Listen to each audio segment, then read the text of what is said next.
Friends, आज के इस वीडियो में हम बात करेंगे chemical property of oxygen family के बारे में, जिसमें फर्स्ट है आपका रिएक्शन विथ हाइड्रोजन।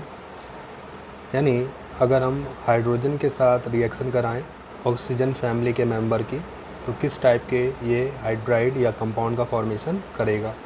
तो group 16 elements react with H2 to form binary hydride of general formula H2M, where M is equal to oxygen, sulfur, selenium, tellurium and polonium. Hydrides of H2M2 type are also known. जितने भी oxygen family के member हैं वो सभी hydrogen के साथ react करके binary hydride, यानी कि एक ऑक्सीजन फैमिली के मेंबर के साथ दो हाइड्रोजन जुड़ सकता है, यानी कि बाइनरी हाइड्राइड का फॉर्मेशन करते हैं। ठीक है, और इसके साथ ही ये H2M2 टाइप के हाइड्राइड का भी फॉर्मेशन कर सकते हैं। ठीक है, यानी कि ऑक्सीजन फैमिली के मेंबर यानी M plus H2 gives H2M। ठीक, hydrides of oxygen is radially available in nature, while hydride of sulfur, selenium and tellurium are obtained by the action of acid on metal sulfide, selenide and telluride। ठीक है, जो oxygen का hydride होता है यानी H2O, जैसा कि जानते हैं, वो आपको नेचर में आसानी से मिल सकता है। H2O आपको हर जगह मिल सकता है, बट अगर हम अदर हाइड्राइड की बात करें जैसे H2S, H2Se और H2TE, तो ये नेचर में आपको फ्री स्टेट में नॉर्मली नहीं मिलते हैं। तो इनको हमें फाइंड आउट करने के लिए इनकी जो रिएक्शन है, ठीक है, यानी इनके सल्फाइड, सेलेनाइड और टेलोराइड की जो रिएक्शन है वो हम एसिड के साथ कराकर इन्हें फाइंड आउट कर सकते हैं। यानी मेटल, इनके सल्फाइड, सेलेनाइड और टेलोराइड की रिएक्शन एसिड के साथ करा के इनको हम लोग फाइंड आउट कर सकते हैं। जैसे कि FeS plus H2O gives FeSO4 plus H2S। ठीक है, यानी सल्फर का हाइड्राइड हो गया। इस तरह से K2Se plus H2SO4 gives H2SO4 plus H2Se। ठीक है, ये आपका क्या हो गया, सेलेनियम का हाइड्राइड हो गया। तो इस तरह से आप अदर जो हाइड्राइड हैं उनको फाइंड आउट कराने के लिए उनके मेटल, सल्फाइड, टेलोराइड और सेलेनाइड की रिएक्शन एसिड के साथ करा के फाइंड आउट कर सकते हैं। ठीक है, ओनली ऑक्सीजन का हाइड्राइड आपको नेचर में ईजिली अवेलेबल होगा। इसके कुछ पॉइंट हैं जो इसकी प्रॉपर्टी को एक्सप्लेन करते हैं। जैसे फर्स्ट है H2O is liquid at room temperature due to hydrogen bonding, but other hydride are colourless, foul smelling, toxic gas. ठीक है, तो जो H2O होता है, यानी कि इन सभी हाइड्राइडों में जो वाटर है आपका H2O, वो आपका हाइड्रोजन बॉन्डिंग होने की वजह से लिक्विड स्टेट में पाया जाता है, जबकि जो अदर हाइड्राइड हैं वो आपके कलरलेस होते हैं, गैसियस फॉर्म में होते हैं।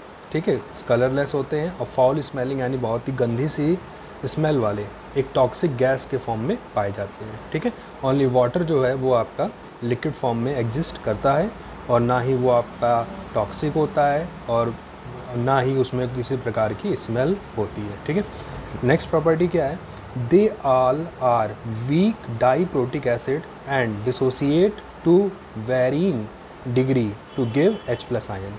तो ये सभी आप जैसे देख रहे हैं, दो हाइड्रोजन रख रहा है।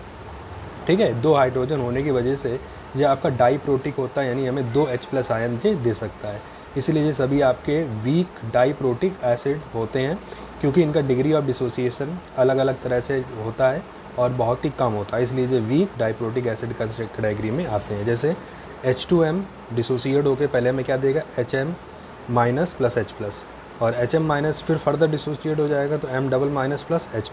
तो हम लोग क्या देख रहे हैं, ये सभी जो हाइड्राइड है वो आपको दो H+ आयन दे सकते हैं, यानी प्रोटॉन रिलीज़ कर सकते हैं, इसलिए बोलते हैं कि ये आपके डाइप्रोटिक एसिड होते हैं। बट इनका जो डिसोसिएशन होता है बहुत ही कम होता है, इसलिए वीक डाइप्रोटिक एसिड कैटेगरी में इनको लाया जाता है। ठीक है, the acidic strength increases from H2O to H2S because the tendency of the hydride to dissociate to yield H+ ion increases from H2O to H2TE। जैसे जैसे हम ग्रुप में टॉप टू बॉटम जाते हैं, यानी ऑक्सीजन सेलेनियम की ओर जाते हैं, तो ये देखते हैं साइज क्या इनका इंक्रीज़ करता है। साइज इंक्रीज़ करने से जो इनकी बॉन्ड लेंथ होती है वो वीक हो जाती है। बॉन्ड लेंथ वीक होने से क्या होगा, H+ आयन ईजिली रिलीज़ हो जाएगा, और जितनी ईजिली H+ आयन डोनेट होगा उतना ज़्यादा एसिडिक करेक्टर होगा। तो यही रीज़न होता है कि H2O जो होता है वो इन सभी में सबसे वीक होता है, और जो आपका TE H2TE जो होता है वो सबसे स्ट्रॉन्ग एसिड कैटेगरी में आता है। यानी कि ग्रुप में टॉप टू बॉटम जाने पर इनके हाइड्रोडाइडो का एसिडिक करेक्टर क्या करता है, इंक्रीज़ करता है, क्योंकि ऐसा होने से इनका जो डिसोसिएशन होता है H+ आयन में वो इंक्रीज़ करने लगता है। ठीक है, थर्ड प्रॉपर्टी क्या है इसकी बेटा, hydride with high molecular mass is less thermally stable than hydride with low molecular mass. This is due to the increase in size of central atom. As a result the MH bond become weaker and longer, hence thermal stability decreases H2O to H2TE। यानी इनको अगर हम लोग heat करें तो heat करने पर जो सबसे ज़्यादा स्टेबल होगा वो कौन होगा, H2O होगा, और सबसे कम स्टेबल कौन होगा, H2TE होगा। ठीक है, रीज़न क्या होता है कि जैसा हमने बताया कि जैसे जैसे हम टॉप टू बॉटम जाते हैं तो इनका जो सेंट्रल एटम है, जो कि इसमें ऑक्सीजन है, इसमें सल्फर है, सेलेनियम, इसमें टेलुरियम है, साइज बढ़ता है। साइज बढ़ने से क्या होता है, बॉन्ड लेंथ बढ़ेगी, बॉन्ड लेंथ बढ़ने से बॉन्ड क्या होती है, लॉन्गर बॉन्ड लेंथ वीकर होती है, इस वजह से ईजिली ब्रेक हो जाएगी, और जितनी जल्दी ब्रेक होगी उसकी स्टेबिलिटी उतनी ही कम होगी। इसलिए थर्मली जो स्टेबिलिटी की बात करें तो सबसे ज़्यादा इसमें कौन होगा, H2O होगा, सबसे कम कौन होगा, टेलुरियम हाइड्राइड होगा, यानी H2TE होगा। ठीक है, जिसकी थर्ड प्रॉपर्टी थी इनके हाइड्राइडो की। फोर्थ प्रॉपर्टी क्या है बेटा, all the hydride except water are reducing agent. The reducing character increases from H2S to TE H2TE। This is due to decrease in stability of hydride. तो ये वाटर को छोड़ करके जितने भी इस ग्रुप के हाइड्राइड हैं वो सभी आपके रिड्यूसिंग एजेंट की तरह बिहेव करते हैं, यानी खुद ऑक्सीडाइज्ड होकर के दूसरे सब्सटेंस का क्या कर देते हैं, रिडक्शन कर देते हैं। ठीक है, और जो इनकी रिड्यूसिंग पावर होती है वो क्या करती है, H2S से H2TE तक जाने पर इंक्रीज़ करती है, क्योंकि जो स्टेबिलिटी है वो क्या करती है इनकी, H2S से H2TE तक जाने पर डिक्रीज करती है। ठीक है, तो ये इनके हाइड्राइडो की क्या थी, केमिकल प्रॉपर्टीज़ थी, मतलब हाइड्राइड क्या होते हैं और उनमें क्या क्या प्रॉपर्टीज़ पाई जाती हैं। अब हम बात करेंगे रिएक्शन विद ऑक्सीजन। ठीक है, अगर ऑक्सीजन के साथ रिएक्शन होती है ऑक्सीजन फैमिली मेंबर की तो किस तरह के ऑक्साइड का फॉर्मेशन होगा, यानी कि group 16 elements react with oxygen to form oxide of the type MO2 and MO3 and in some cases MO। ठीक है, तो ये आपके MO2 MO3 और MO टाइप के क्या बनाते हैं, ऑक्साइड बनाते हैं जब ये ऑक्सीजन के साथ क्या करते हैं, रिएक्ट करते हैं, यानी कि M + O2 क्या बना देगा, MO2। इसी तरह से 2M + 3O2 क्या बना देगा, 2MO3, और M + ½ O2 मिलकर क्या बना देता है, MO। यानी कि 3 तरह के मेटल अपने ऑक्साइडों का फॉर्मेशन कर सकते हैं। ठीक है, तो इनके ऑक्साइडों में कुछ प्रॉपर्टी होती हैं, जैसे फर्स्ट प्रॉपर्टी है O3 and SO2 are gases but SeO2 is solid. ठीक है, on moving from SO2 to TeO2 reducing property decreases. As a result, TeO2 act as a oxidizing agent. Sulfur, selenium and tellurium also form MO3 type of oxide. The tendency to form MO3 type of oxide decreases down the group due to inert pair effect. जैसे कि हम लोगों ने बताया था oxidation state में कि top to bottom जाने पर जो हायर ऑक्सीडेशन स्टेट होती है वो क्या करती है, डिक्रीज करती है, और लोअर ऑक्सीडेशन स्टेट इंक्रीज करती है। यानी कि जो MO2 टाइप के ऑक्साइड है वो टॉप टू बॉटम जाने पर क्या करते हैं, उनकी स्टेबिलिटी इंक्रीज करती है, जबकि MO3 टाइप की जो ऑक्साइड है उनकी स्टेबिलिटी टॉप टू बॉटम जाने पर क्या करती है, डिक्रीज करती है। ठीक है, तो O3 और SO2 आपके गैस फॉर्म में एग्जिस्ट करते हैं, SeO2 आपका सॉलिड फॉर्म में एग्जिस्ट करता है, और जो SO2 से TeO2 जाने पर इनकी रिड्यूसिंग प्रॉपर्टी डिक्रीज़ करती है।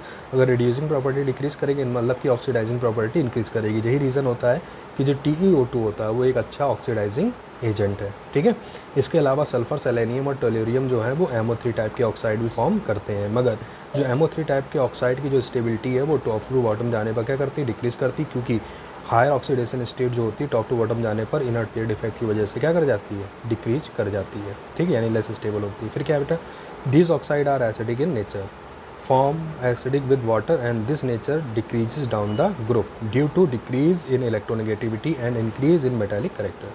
तो जब जितने भी ऑक्साइड हैं वो सभी आपके क्या करते हैं, एसिड की तरह बिहेव करते हैं और वाटर के साथ रिएक्ट करके एसिड का फॉर्मेशन भी करते हैं, मगर इनका जो एसिडिक करेक्टर है वो इलेक्ट्रोनेगेटिविटी डिक्रीज करने के साथ टॉप टू बॉटम जाने पर क्या करता है, डिक्रीज करता है, क्योंकि जितना ज़्यादा नॉन मेटेलिक करेक्टर होगा उतना ज़्यादा एसिडिक नेचर होगा, जितना ज़्यादा मेटेलिक करेक्टर होता है उतना कम एसिडिक करेक्टर होता है। इसलिए टॉप टू बॉटम जाने पर इनके ऑक्साइडों का जो एसिडिक नेचर होता है वो क्या करता है, डिक्रीज़ करता है, यानी एसिडिक नेचर का ऑर्डर आपका इस तरह से होगा। ठीक है, तो चलिए नेक्स्ट प्रॉपर्टी को हम देखते हैं नेक्स्ट वीडियो में।